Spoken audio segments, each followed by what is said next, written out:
Welcome to Spotlight. I'm your host, Amitha. Join us weekly to get inspired by our guests and their success stories. It's our minds that limit us.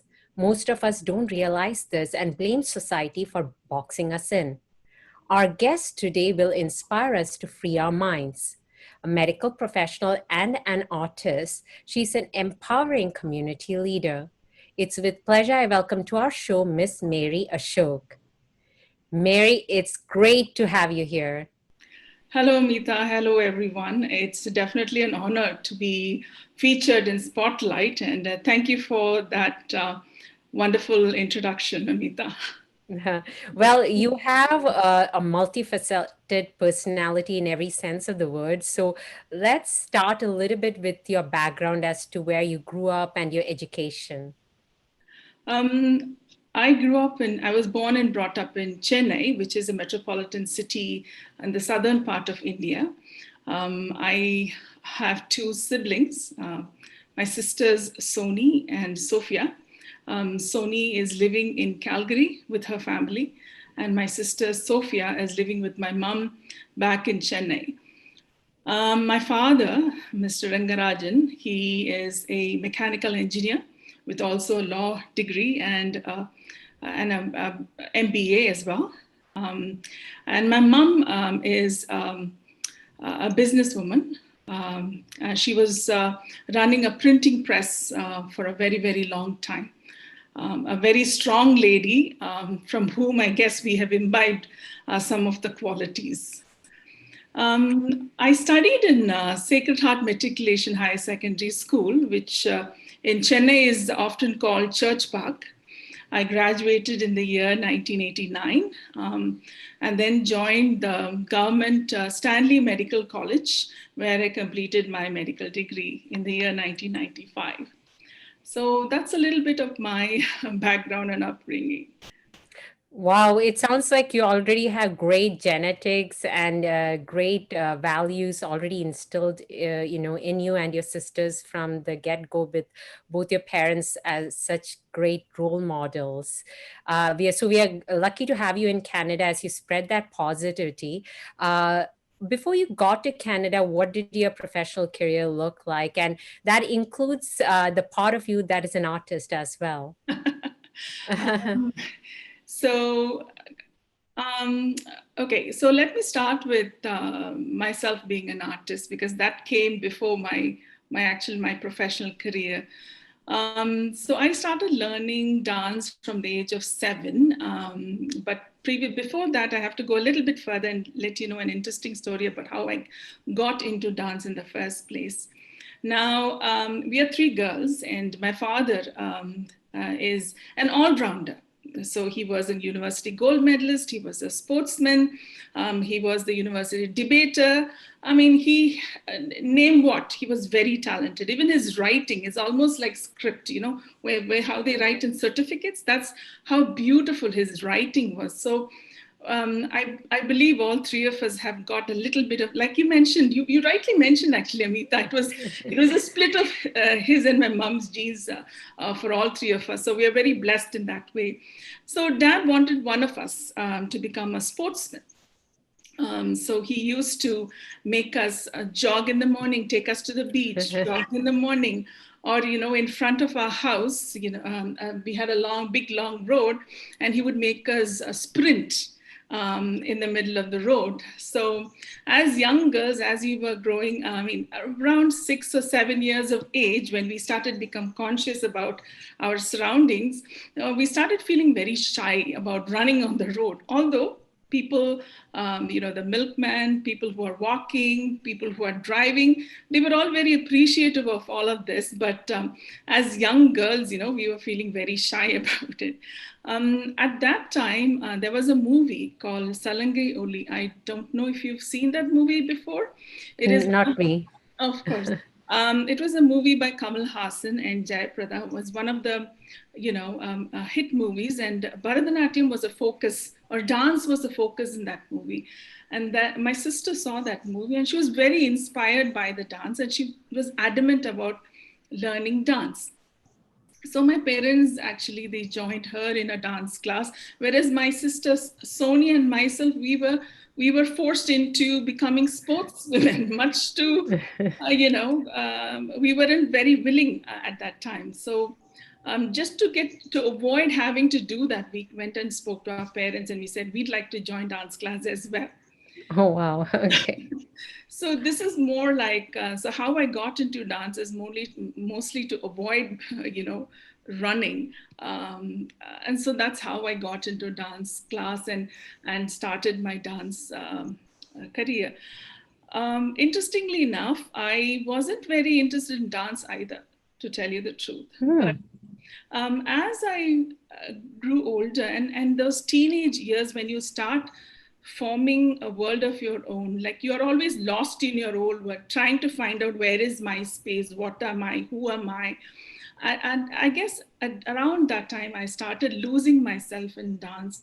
I was starting to, trying to develop my own style, my own way of presenting. Um, and during the dance class, I would always be at the back of the class, and not do very much. But slowly, I started losing myself. I started paying more interest in what I was doing. And I guess my dance master, he kind of noticed that, and so he encouraged me to come forward. He then took a bit more interest in nurturing my talent. And we are from a Christian background, and growing up in Chennai or in India, having very few Christian girls actually learning the art form, it's not very common. So he paid a lot of attention to us, and especially to me. And then that's how he started nurturing my Wow. Well, Mary, I love this heart to heart chat that we are having. It's like you have parents who are all rounders, professional entrepreneurs, and they could have easily forced you girls to go into paths that they thought were best for you. But it's so great that you got to explore a little bit of everything before you started to narrow in on what you really wanted to do. Yeah. So we are just getting started. We have more to know, but before that, it's time for a short break.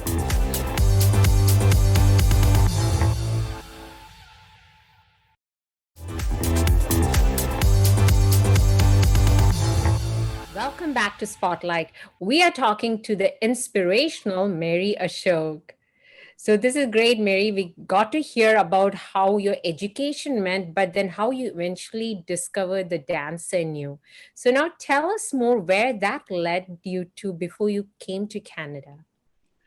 um, so as a young dancer, I was very active in school. And dance gave me a lot of opportunities, actually, Amita. It opened a lot of doors for me, and it got me, in touch with a lot of very important, prominent people. So I'm very grateful for that. So in school, whenever we had a show or a fundraiser, I was one of the, prominent dancers in our school plays.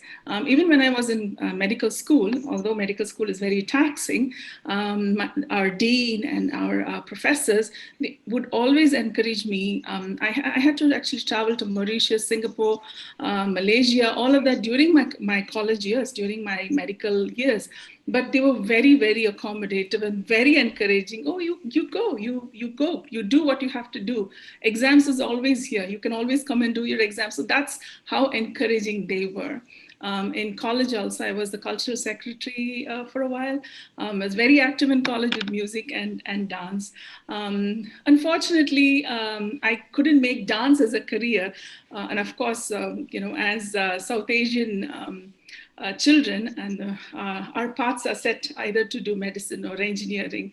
Accountancy is maybe the third choice, but it's always medicine or engineering. So, well, my parents encouraged us to have a profession so that we can, as women, we can stand on our own 2 feet. So medicine was the choice for us, so where we could be independent as well. So medicine it was. So I graduated in 1995. And immediately, 1995 January, I graduated out of school, and 95 February, I got married, and moved to Dubai to be with my uh, husband's family. Okay, amazing. So you made, like, as we say, a pit stop before you came to Canada. So you landed in Dubai. You have a family now, and what brought you to Canada? I mean, it's amazing for us, but what is the story behind that? Um, my husband's name is Ashok. He basically was brought up in Dubai. But when I moved to Dubai, Amita, I just finished my graduation and I moved to Dubai. And at that point in time, to write any exams, it was 5 years of work experience, which unfortunately I did not have. So I did not find a professional as well as a social environment in Dubai. And at the same time, my husband also was looking for an opportunity to move away from Dubai. So the choice was whether we go back to India or we move away to another country from Dubai. And at that time, Canadian immigration was open. So that was the choice we made. And we're very glad, we made that right choice. We moved to Canada in the year 1998 with my older son, Andrew. My younger boy, Brian, was born here after we Okay, moved. amazing. Great. So now you're in Canada and we are so grateful to have you. So I know there's the artist side of you, but if you can tell us briefly, what are you doing also as a medical professional, which is quite commendable. So when I moved to Toronto, like I said, I already had my older boy. My younger boy Brian was born over here. We were a very young family with hardly any, how do I say, hardly any earning per se. And when we moved here, life was very difficult. It was at the time when there was an IT bust. So for Ashok to get a reasonable employment as well as for myself, it was a huge struggle with two boys at that time. So we made a conscious decision, let's get back to, because our degrees were also not accepted here. So what we made a conscious decision that we would go back to school, equip ourselves with a Canadian degree, so that we can move on with our lives and in a profession that we have some sort of an experience from. So it was a conscious decision that we made so that we can balance our career and also balance our family. We were a young family with absolutely no relatives or friends to back us up here. So I guess so that's how I started. I went to Michener Institute of Sciences and the U of T, and I got my degree in radiation sciences. And from 2003, I've been working in Princess Margaret Hospital as a clinical application specialist and a medical radiation technologist as well. Amazing, Mary. And in fact, now viewers will know why I'm calling you Dr. Mary Ashok. This is, hats off to you that you have a family, you took up the challenges and now you're a medical professional. But beyond that, now you have something called Dancing Damsels. Tell us a little bit more about that.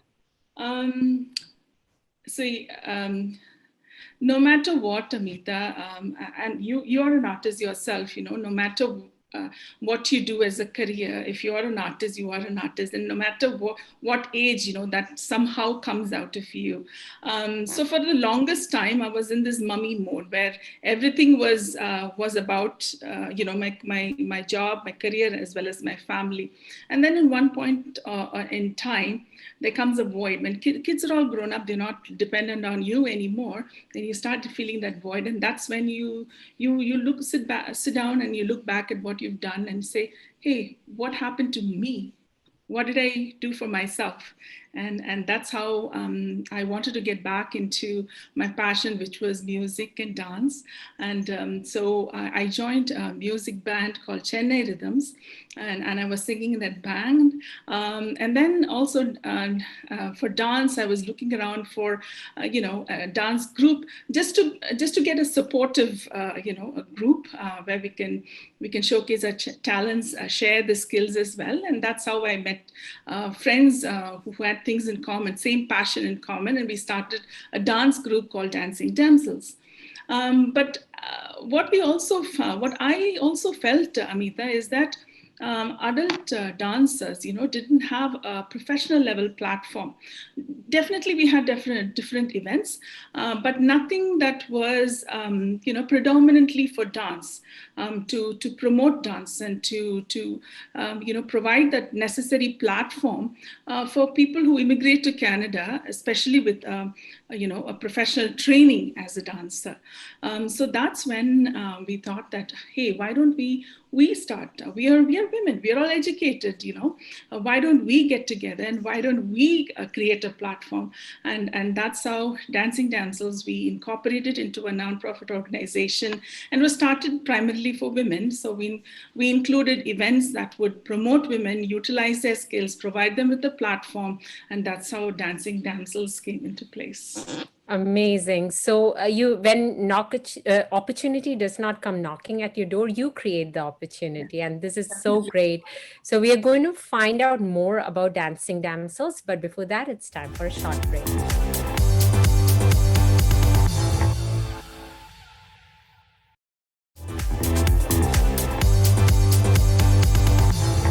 Welcome back to Spotlight. We are talking to the inspirational Mary Ashok, a medical professional and an artist. So, Mary, now we know how Dancing Damsels came into being. Now, it has a very prestigious event that is happening annually over the years that the whole community is aware about. Tell us more. The Toronto International Dance Festival, like I mentioned before, was mainly to provide a professional platform for emerging artists and also professional dancers and dance companies. The theme of the dance festival is to showcase world dance forms of all on one stage. So irrespective of the dance style or where you're from, whether it is, folk dance or whether it's classical, we provide a stage for all. We started this dance festival in 2014 as an indoor dance festival, but soon what we realized was Toronto had amazing talents, a variety of cultures, a multitude of ethnicities, and each come with their own dance styles. And it was a very interesting experience for us. And then what we realized was it wasn't a 2-hour show wasn't enough to actually showcase this many styles and this many dancers.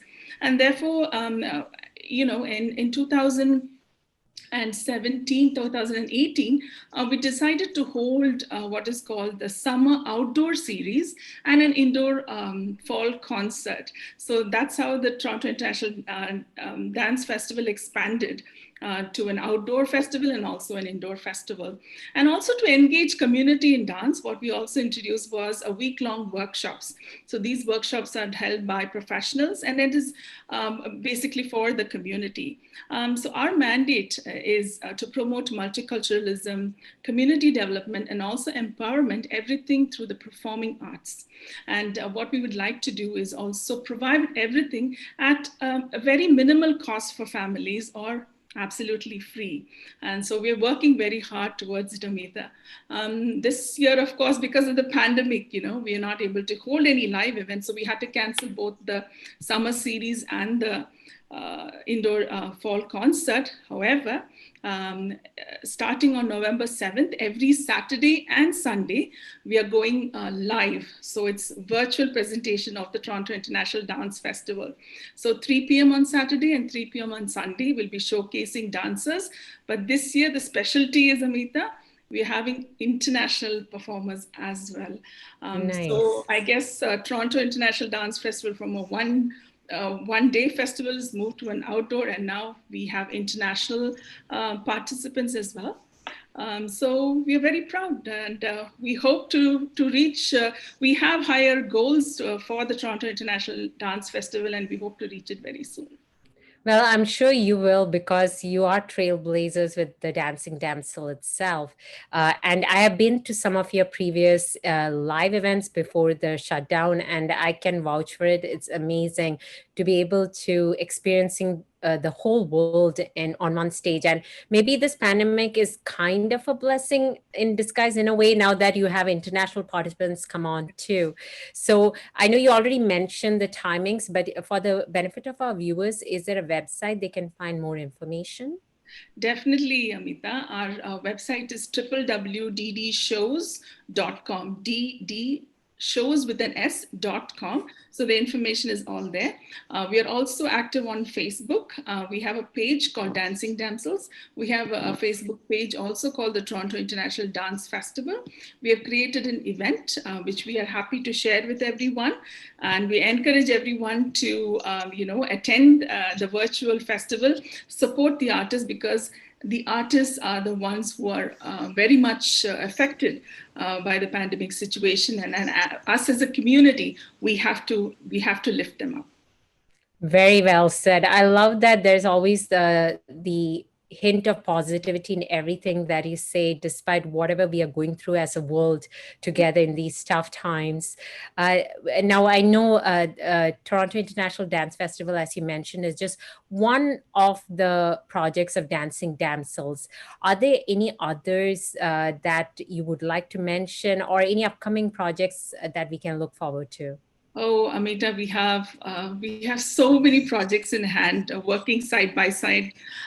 So, like I mentioned, Dancing Damsels is a volunteer organization. We have so many people who dedicate that time towards the organization. So, something to give back to the community. We started small projects. We started what we call as WOOM. WOOM is Women Only Multicultural Band. So, we wanted to give women an opportunity to form a band. Usually, a music band, you'll see only men. But I was very sure there are a lot of women musicians, and looking for that kind of platform, we started what is called a women-only multicultural band. So that is going on as well. And a lot of immigrants also, when they come to Toronto, they're always looking for places where they can volunteer to develop their skills, to form a social network.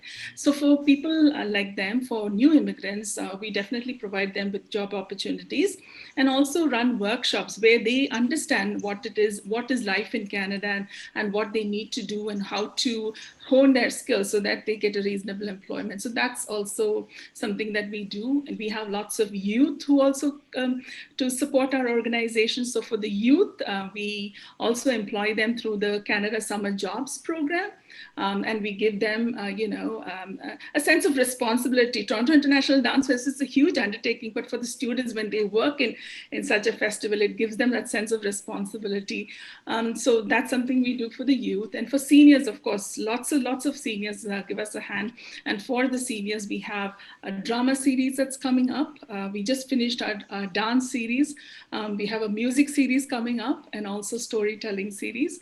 Through the Red Cross, we are also providing fitness, mental health and fitness programs that's open to the general public. So whatever we can, we are trying to do for the back for the community, because we are here. This is 7 years of Dancing Dances and the Toronto International Dance Festival, Amitha, and that's not something that I can take credit for.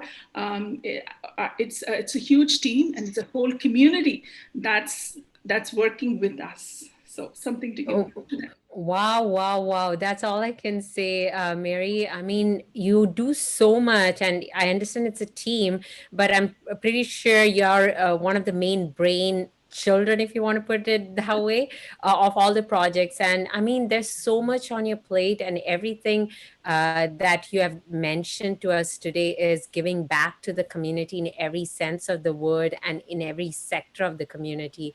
So there's no stopping you. You're really living up to your family name, which is the all-rounder family, your parents, yourself, your sisters. So again, thank you so much for inspiring us today. Now I do have to ask you, I mean, do you have more than 24 hours in the day? Like, how do you do it all, and what do you do to relax? That's a good question, Amita.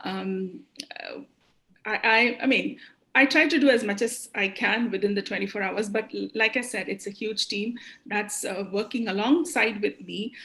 So that way, I'm a lot relaxed. And of course, to relax, it's just about getting people. We invite people home, and having a drink and having a dinner, and just having a plain conversation, just spending time with the family. What more than that to relax, right? But that's not to say, Amita, I'm also involved. It's not just Dancing Damsels. I'm involved in other not-for-profits as well. What we noticed was artists were not getting the media exposure that they require. So like-minded friends together, we started what is called the Canadian Multicultural Network, where we provide free media support for events and also for artists. I'm also involved in charity foundation called the Canada Peace Foundation. So it's a charity network, and we hope to support children in India and all around the world, those who have the skill but not the means to get where they have to be. So, so apart from Dancing Damsels, these are things that I do.